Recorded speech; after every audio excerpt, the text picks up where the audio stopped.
In this real-time strategy session, I need to figure out what to say in 3 weeks at the Berlin e-commerce expo. I want to show you how I plan for a talk. In 3 weeks, I need to speak on the stage. I know the subject, I know the conference, I need to bring everything together. I have a jug of tea, I have some free floating notes, I have my iPad. Let's do this. First of all, let's clean the whiteboard. What I want to do is to show you how I approach this and then map the talk that I'm going to give, or more or less the beginning of the talk that I'm going to give, and then tell you what would my next actions be. But the purpose of all of this is also to figure out your next actions. Whoops. I have my ginger tea. It's winter here and I'm feeling a little bit under the weather this morning. So 1.5 liters of ginger tea. That's my solution. Let's start. Now, what happens is I could get completely bogged down into what I want to say. The real question is, who am I talking to? Okay, so I have a conference. This is a free conference.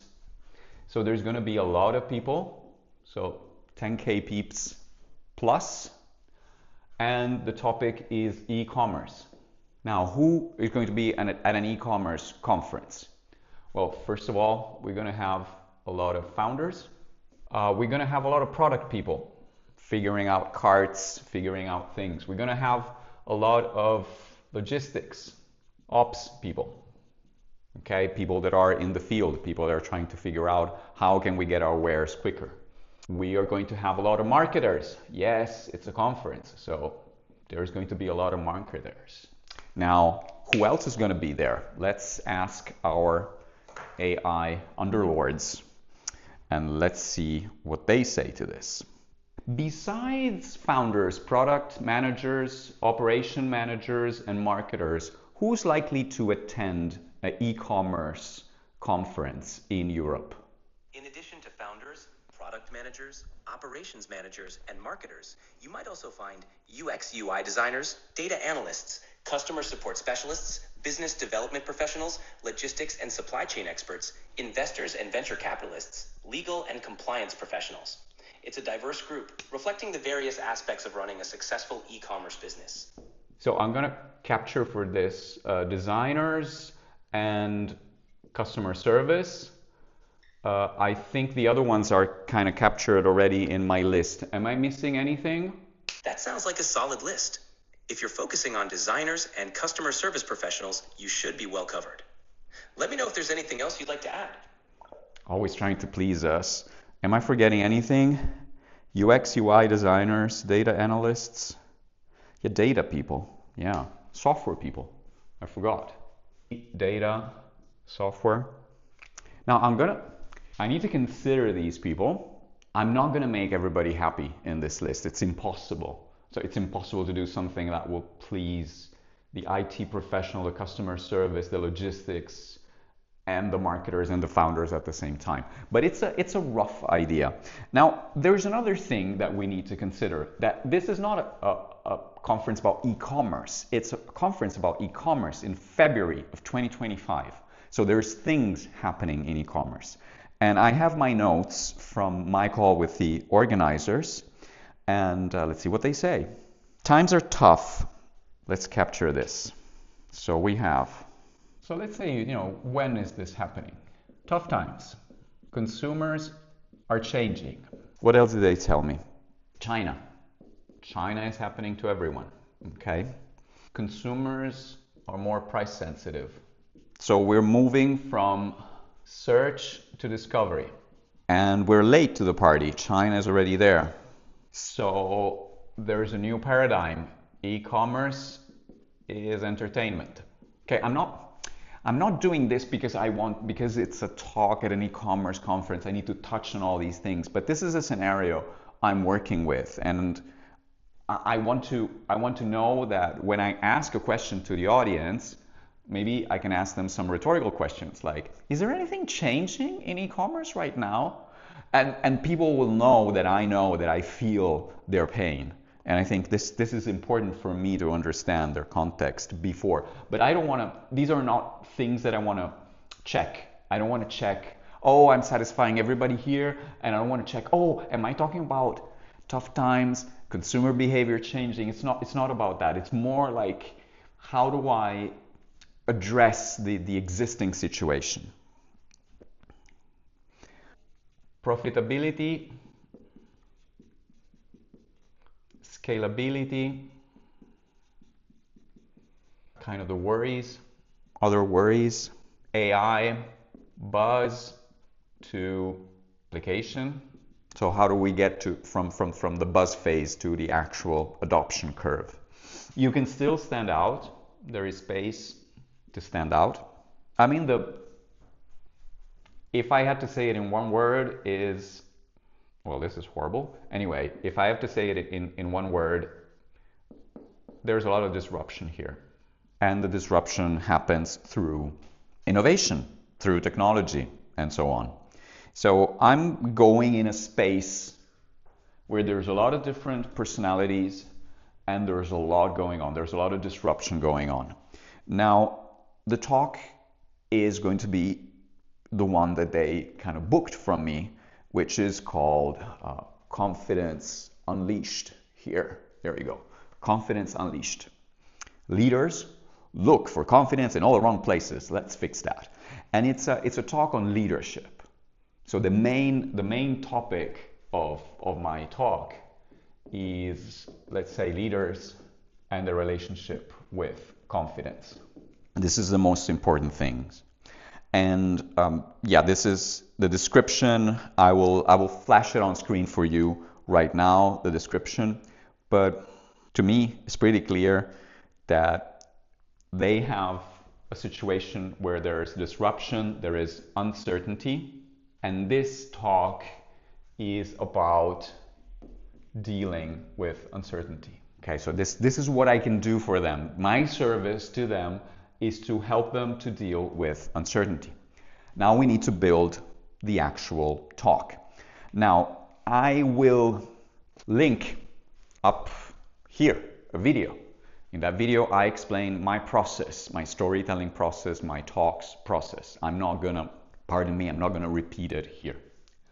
But what I do need is I need some high points and some low points. By that I mean I need some uplifting, positive things to talk about, and I need some problems, some issues to bring to this audience. And I have done some thinking. I have some specific ideas about things that I want to talk to them about maybe how things can be done differently. Do things differently. Right, so I already know that I want to bring them a couple of kind of anecdotes. One is the work, let's put it here. One is the work of Charlie Palmer, and they're kind of having this personal approach to e-commerce, where if you buy something from them, they will organize a meet at a cafe and hand it over to you. And then the other thing is another YouTube channel, which I'm going to link up here, that is called Ecom Soup. And I got this from my friend Charles Miller, link to their channel if they have one. And it's brilliant. It's a brilliant, fantastic way of seeing how e-commerce can be done through first principles. They do a terrific job. So these are things that I'm using to contextualize to their situation. Anyway, we already know that the context is disruption, uncertainty, how to navigate uncertainty with confidence. This is going to be Confidence Unleashed.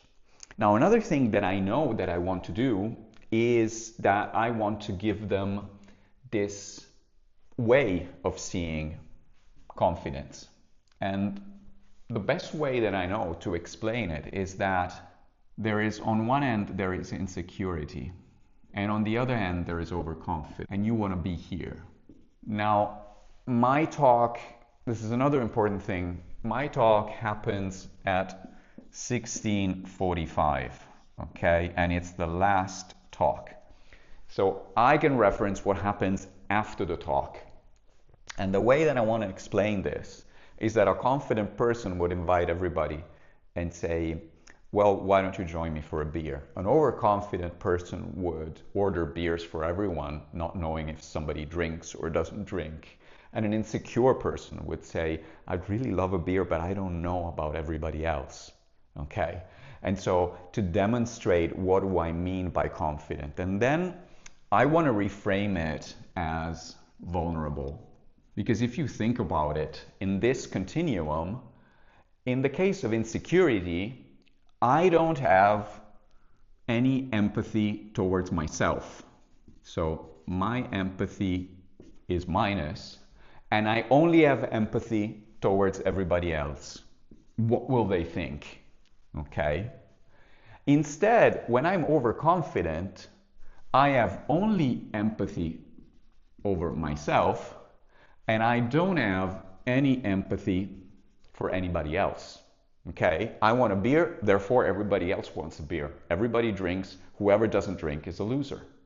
This is the overconfident spectrum. And so what I'm saying here is here I have empathy for myself and I have empathy for everybody else. So I'm in this position where maybe I propose to drink a beer and we are in this, this phase where we don't drink, okay, and it's completely unpopular. And I can get out of it if I'm nice about it and if I'm vulnerable about it. Now, this is, everybody thinks, you know, this is outward. But my point that I want to make here is that what happens is that the most confidence we need inward, because we need confidence to make decisions. And here I need to introduce the chaos of disruption and uncertainty. So we can definitely go into chaos, right? And this is certainly something that I want to do. Another thing that I want to do is to define all of this through my favorite design, which is the gap. Okay, we are here. We wish we were here. We wish we could jump through all of this, but actually we have to go into the pain. And this is also how I introduce myself. I say, hello, I'm Matteo. I live in the gap. And I explain this gap during the talk. So I know that these are things, these are elements that I will want in the talk. Then I have a full page of notes. Yeah, so what are my goals, honestly? What are my goals in all of this? So what am I doing there on stage? Attention. We haven't defined this. So what are my goals? So my goals are to create, one is a referable speech. So a referable speech is a speech that gets me booked for other conferences. So I want the people there to be extremely satisfied. These who, they need to be extremely satisfied because they will want to book me again. The other thing is I'm there with my crew. So I'm creating a video. Actually, most probably, this video is already out and I'm gonna link it here because you can actually watch the video from all of this planning because most probably you are watching this video in the future. Right now I have 1,041 subscribers. You might be watching this channel when something else is going on. So you can actually watch that video, spoiler alert, you can. So I'm creating a video. The other thing is that whenever I'm creating a video, I'm creating something that I can embed in a showreel. So maybe here and there, I want to have some quotable bits. And these quotable bits, in order to fit in a showreel, you have to figure out if to fit in a showreel, they need to be maybe just a sentence. However, there's another thing that I want to do there, is that I wanted to appeal to founders and make them curious about coaching with me. These are all the reasons why I'm there. Referable speech, shoot a video, maybe some events for the showreel founders might want to coach with me. But for all of this to happen, action. And I already have a call to action because I have brilliant friends and supporters like Patrick McAndrew, which are over there. And the call to action will be for an extended Q&A. Q&A happen online where people can register. It starts to give me some to-dos, like I have to create a registration page. I have to create a QR code. Okay, so these are some of the notes that I have. Another thing that I want to do is I'm going to review my last talk, because that talk, which is on YouTube, I'm going to link it over there. That talk was for another type of audience, but there were some similar concepts. And I know I have a 45-minute slot, and slot actually this is something that I need to verify. But what happens is that already like explaining this would be a whole talk. So what I need to figure out is also how much material do I need to cut this to work. The other thing I want to talk about is that confidence is not experience. When we feel, for instance, I'm confident on stage, I've done it a million times. I have the experience of that. But the reason, if I were just working out of experience, do the same things over and over again, these are the things that work. Okay. I'm wondering also something fun. So is there some fun comedy? It's really important to their attention. So there are a little bit of my frameworks. I think we need to talk about sales if we talk about all of this. So we need to talk about sales, talk about money mindset. And these things that are in that talk that I linked before. Now that I have all of this, I can have some action points. As I said, I'm really curious over here to create drama. So when you talk about money, I can create drama. So this is a drama point. Okay. When we talk about sales, that's a big drama point here. Talk about decisions and chaos. This is a big drama point. When we talk about pain, that's a big drama point. So as you can see, what I'm looking for are all the things that are sort of unexpected. When I tell them that overconfidence is a problem, that is a drama point. When I tell them that they need to be vulnerable, that is a drama point.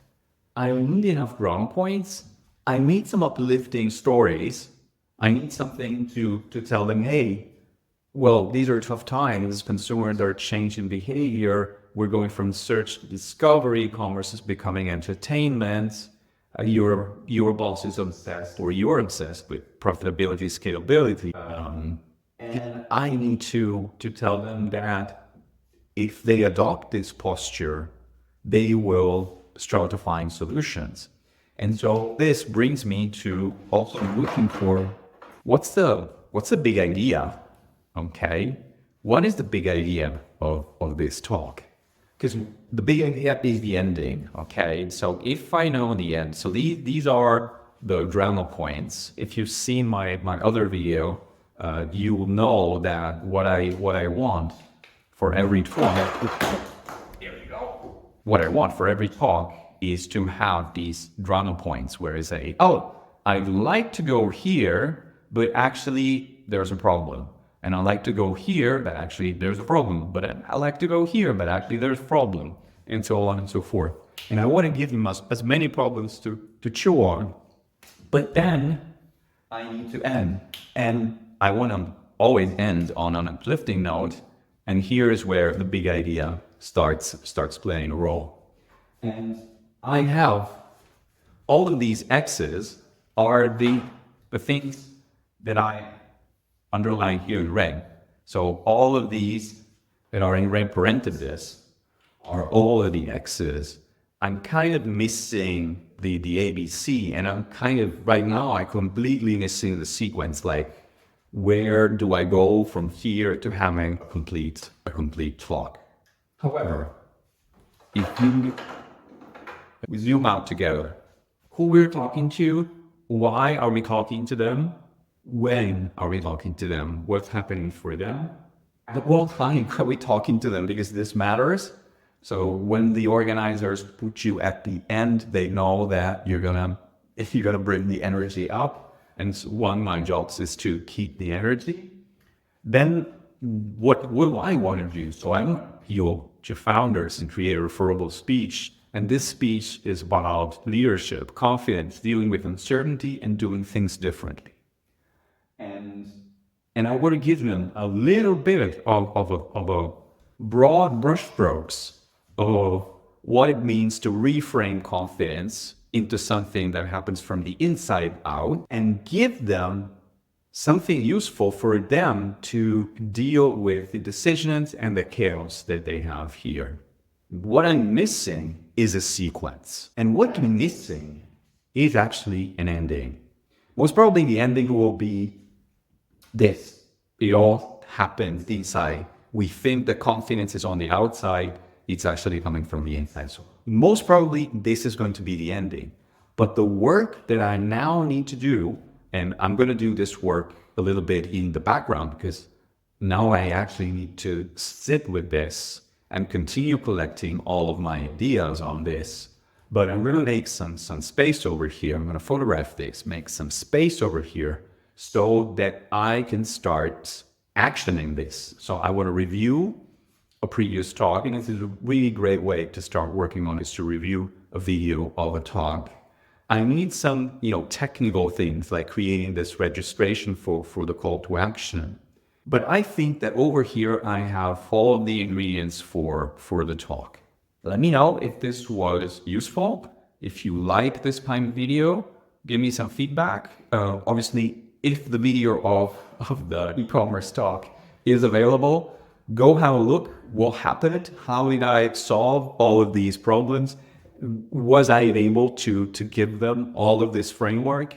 And was I able to give them examples that would fit this framework? And was I able to give them something uplifting and also some problems to chew on?